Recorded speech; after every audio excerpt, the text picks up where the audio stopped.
Bienvenidos a Puente Paranormal. ¿Cómo les va? Vamos a tener 2 historias paranormales en esta velada. Pero antes de la primera historia paranormal, les pido que se suscriban al canal de YouTube Cristian Arcolese y denle me gusta. Denle me gusta. Vamos con la primera historia paranormal. Que la disfruta.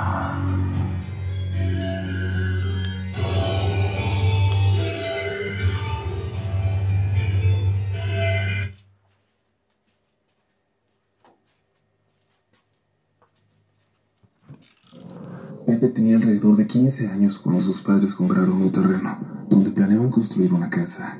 Durante esa época tenían que ir con frecuencia al lugar para ayudar con los primeros trabajos. El trayecto no era tan largo, unos 20 minutos aproximadamente. Además de sus padres, solían acompañarlos sus primos y su abuela, aunque ella más que ayudar, solo iba a supervisarlos. Cuando ya había algunas habitaciones listas para habitarse, era más práctico quedarse a dormir ahí, aunque el frío de la zona, al estar rodeado de campos, era bastante intenso. Una de estas mañanas, Pepe y sus primos, que eran un par de años menores que él, decidieron recorrer los terrenos cercanos. Eran niños inquietos, de esos que siempre andaban fastidiando, y mientras exploraban una zona de maizales, se toparon con algo que les llamó la atención. Una pequeña montaña de piedras y tierra, con una cruz de madera en la cima. La cruz se veía vieja y desgastada, y sin pensarlo demasiado, Pepe comenzó a hacer alboroto. Entre bromas y risas se le ocurrió que sería buena idea deshacer el montículo. En un momento tomó la cruz con ambas manos y la arrancó de la tierra sin esfuerzo. Luego, la lanzó lo más lejos que pudo. Satisfechos con su pequeña travesura, se fueron de regreso a la casa sin preocuparse por nada. Eran niños y no habían hecho nada que pareciera importante. Esa noche Pepe dormía en la misma habitación que su hermano mayor. No sabe exactamente qué hora, pero en algún momento despertó con una sensación extraña. Lo primero que notó fue un olor que llenaba el ambiente. Era un olor a humo como de puro, como esos que fuman los señores mayores, pero combinado con algo más, con un hedor que le revolvió el estómago, algo parecido al olor de animales muertos. Se levantó en la oscuridad, sintiendo como el frío de la noche se colaba entre las paredes. Buscó con la mirada el origen del olor, y fue entonces cuando lo vio. En un rincón de la habitación, apenas iluminado por la luz de la luna que se metía con timidez, había un hombre. No podía ver la cara, solo la parte baja del rostro y un bigote espeso lleno de canas. Ese hombre estaba cabizbajo, fumando sin parar. Era alto, más alto que su papá. Llevaba una chamarra marrón de piel y unos pantalones gastados. También un sombrero que le cubría parte del rostro. Pero había algo más. Algo que Pepe no notó sino hasta segundos después de verlo. El hombre no estaba recargado en la pared. El hombre no tenía pies. Estaba flotando. Y en sus manos sostenía algo que Pepe reconoció de inmediato. La cruz que él mismo había arrancado y lanzado esa mañana.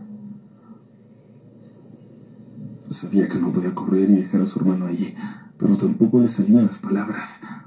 Para despertarlo, para pedir ayuda. Con desesperación le dio unos golpes en el brazo, pero su hermano ni siquiera se movió. Entonces hizo lo único que pudo hacer. Se metió bajo las cobijas, apretó los ojos con fuerza y trató de convencerse de que era solo un sueño. Intentó controlar su respiración, obligándose a calmarse. Sentía que su corazón iba a pararse en cualquier momento y y el olor a puro se sentía cada vez más fuerte, como si ese hombre se fuera acercando. De pronto el olor desapareció, de un momento a otro, como si nunca hubiera estado ahí. Pero Pepe no se atrevió a destaparse. Simplemente lloró de miedo hasta quedarse dormido. A la mañana siguiente, todavía con el miedo latente, bajó a desayunar y entre lágrimas le contó a su mamá lo que había visto. Ella, sin saber qué hacer, decidió hablar con su abuela. Pepe no esperaba el calibre del regaño que le cayó encima. Su abuela estaba furiosa. Le dijo que no tenía idea de lo que había hecho y lo obligó a regresar al lugar para buscar la cruz y colocarla de nuevo en su sitio. Pepe, acompañado de sus primos, pasó horas intentando encontrarla. Cuando finalmente lo lograron, su abuela les ordenó que por cada piedra que habían movido, rezaran un Padre Nuestro. Lo hicieron sin cuestionar nada. Sus primos no habían pasado por la misma experiencia que él, tal vez porque solo habían quitado piedras, pero Pepe estaba convencido de que lo que había ocurrido esa noche no había sido una simple pesadilla. Tiempo después, Pepe se enteró de algo más. Estando en casa de su suegra, a quien llevaba conociendo poco más de 2 años, se pusieron a ver álbumes de fotos familiares. Entre las imágenes más antiguas, una en particular le llamó la atención. Era él, el mismo hombre de la chamarra marrón, de sombrero, con el mismo bigote canoso. El hombre que lo había visitado aquella noche, el fantasma de la cruz. Resultó ser familiar de quien tiempo después se convertiría en su esposa, como si siempre hubiera estado destinado a estar cerca de él. Muchas gracias por el espacio, Uri.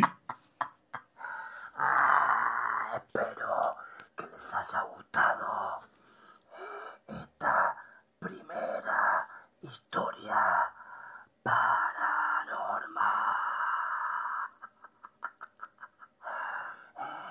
La primera de esta gran velada que vamos a tener juntos.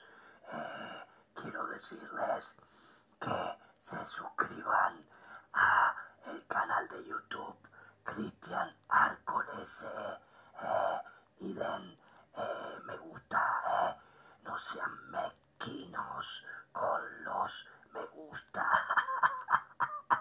con los likes, no sean mezquinos, así podemos disfrutar de más historias paranormales. Vamos con la segunda historia paranormal, la última de esta segunda velada de Puente Paranormal. Que la disfruten. Traba sobre una avenida principal. Para nosotros era una buena opción porque estaba cerca de la casa de su papá, y de esa forma él y su familia podían estar al pendiente de cualquier cosa. Cuando llegamos, el departamento estaba prácticamente vacío. Apenas teníamos lo básico: 2 camas, un refrigerador, una televisión y poco más. Al no haber muebles, cada sonido rebotaba en las paredes. Cualquier cosa que se caía provocaba un eco extraño que hacía que el lugar se sintiera aún más frío e incómodo. No se sentía como un hogar. Desde la primera noche mi hijo se sintió inquieto. No le gustaba estar solo en su recámara y me pedía que lo dejara dormir conmigo. Pero como ya lo hacía cuando vivíamos en casa de mi mamá, pensé que era algo normal, que solo tenía que acostumbrarse a la nueva casa. Yo le decía que ya era un niño grande, que tenía que dormir en su cuarto, aunque en el fondo yo también sentía algo raro en el ambiente. Pensé que solo era la sensación de estar en un lugar nuevo, en un lugar tan vacío, tan silencioso, que se sentía como si no le perteneciera a nadie. Mi recámara tenía una ventana que daba hacia el patio de servicio del departamento de abajo. En ese patio habían construido un pequeño baño, y la estructura quedaba justo al costado de mi ventana. Siempre pensé que eso facilitaba que alguien pudiera treparse hasta mi departamento y entrar por ahí sin mucha dificultad. y el que ese departamento, el de abajo, estuviera desocupado me ponía más nerviosa porque si algo pasaba, no habría nadie que se diera cuenta. Por esa razón, sobre todo, evité quedarme mucho tiempo en casa. Preferí estar en la casa de mi mamá, hasta que ya no tuve excusas para seguir evitando mi propia casa, mi nuevo hogar. El día que decidí quedarme me obligué a dejar de posponer las cosas. Había que terminar de acomodar el departamento, así que instalé las cortinas en la recámara de mi hijo. Colgué su Cristo negro en la pared y el cuadro de barro con su ángel de la guarda. Terminé alrededor de las 10 de la noche. Le di a cenar y lo acosté para dormir. Esa noche tardé mucho en dormirme yo, pero cuando finalmente lo logré, no pasó mucho tiempo para que algo me despertara. Fue algo raro, una incomodidad que no podía explicar. Abrí los ojos y vi algo parado en pie de mi cama, mirándome. Era un hombre alto, con un sombrero de ala ancha. Por los lados de la cabeza sobresalía un cabello crespo y desordenado. Llevaba puesta una gabardina negra que se confundía con la penumbra de la habitación. Me estaba viendo fijamente, pero lo peor era su sonrisa. Una sonrisa falsa, como si se le hubiera quedado congelada. Sus dientes parecían demasiado grandes, demasiado blancos, casi como los de una caricatura. No parecía humano, sino como que alguien piensa que es humano. Sus ojos estaban abiertos de par en par, fijos en mí, como si llevaran mucho tiempo ahí, esperando a que despertara. Por supuesto que el miedo me recorrió todo el cuerpo, que sin pensarlo me levanté de golpe, salí corriendo de la recámara y me encerré en el cuarto de mi hijo. Cerré la puerta con llave, tomé lo único que tenía en la mano, un martillo que había dejado ahí la noche anterior. Desperté a mi hijo. Sin darle muchas explicaciones, le dije que alguien se había metido al departamento. Amarró las sábanas a la cama y lo subí a la ventana. Mi amor, escuches lo que escuches. Cuando yo te grite, ¿ya? Te bajas por la ventana, ¿ok? Le susurré. Él, aunque confundido, sintió sin hacer preguntas. Salí de la recámara con el martillo en la mano. Recorrí el departamento de punta a punta, esperando encontrar a alguien, pero todo estaba en su lugar. No había rastro de nadie ni de que alguien se hubiera metido. Regresé con mi hijo y, tratando de no preocuparlo más, le dije que tal vez había sido una imaginación, que me había imaginado algo. Me creyó. Hizo un par de bromas al respecto y esa noche dormimos juntos. Lamentablemente no sería la última vez que vi a ese ser del sombrero. Pasaron algunos meses. El departamento ya tenía más muebles. Todo iba mucho más normal, aunque a veces el ambiente seguía sintiéndose extraño. De vez en cuando mi hijo me decía que había escuchado que alguien me chistaba mientras jugaba en su recámara. Un ch, ch. Pero siempre que íbamos a ver, la casa estaba vacía. Una noche de septiembre, mientras veía televisión en mi habitación, me quedé profundamente dormida. Desperté de nuevo de golpe y otra vez lo vi, pero ya no estaba al pie de la cama. Estaba a mi lado. Su rostro estaba mucho más cerca, su sonrisa era la misma, y sus ojos demasiado abiertos, que me miraron con una intensidad que me hizo sentir que ni siquiera podía respirar. No tenía dónde correr. No me quedaba más que cerrar los ojos con fuerza y cubrirme con las sábanas, como un niño, como si eso pudiera hacer que desapareciera. No supe cuánto tiempo pasó. Solo esperé conteniendo la respiración hasta que sentí como si la luz del día empezara a entrar por la ventana. Hasta entonces me atreví a descubrirme. Ya no estaba. Días después, mientras viajaba en el transporte público, pasó algo todavía más extraño. Quizás lo más extraño en este relato. Una mujer extraña comenzó a mirarme con insistencia. Al principio intenté ignorarla, pero cada tanto su mirada se desviaba a mi lado otra vez, como si estuviera viendo algo junto a mí. Lo hizo varias veces hasta que se acercó. Me tomó la rodilla y me dijo: ¿quién es él? ¿Quién es ese señor del sombrero? Mi corazón se detuvo por un segundo. Me quité los audífonos para poner atención y le pregunté, intentando pensar que no había escuchado bien. ¿Quién? Junto a ti. El señor del sombrero se subió contigo. Mi garganta se secó. No sé de qué habla, señora. Pero ella me miró con seriedad y luego otra vez desvió la vista al espacio vacío junto a mí. No lo has visto nunca. No lo has visto todavía, porque seguro que lo harás. Ahora no deja de mirarte. Luego describió su apariencia con exactitud, la apariencia que yo ya conocía.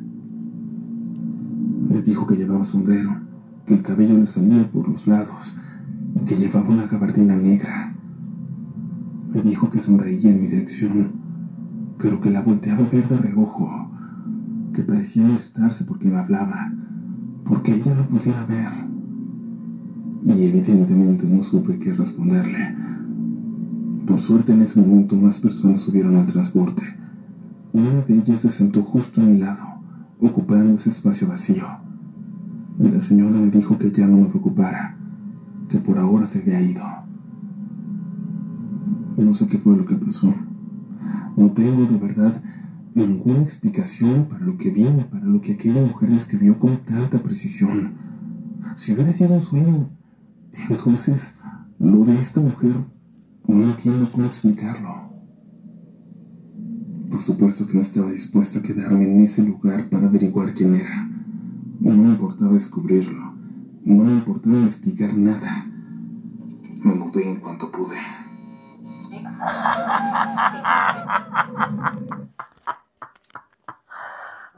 Espero que les haya gustado esta última historia paranormal. Y nos vamos despidiendo de esta segunda velada paranormal.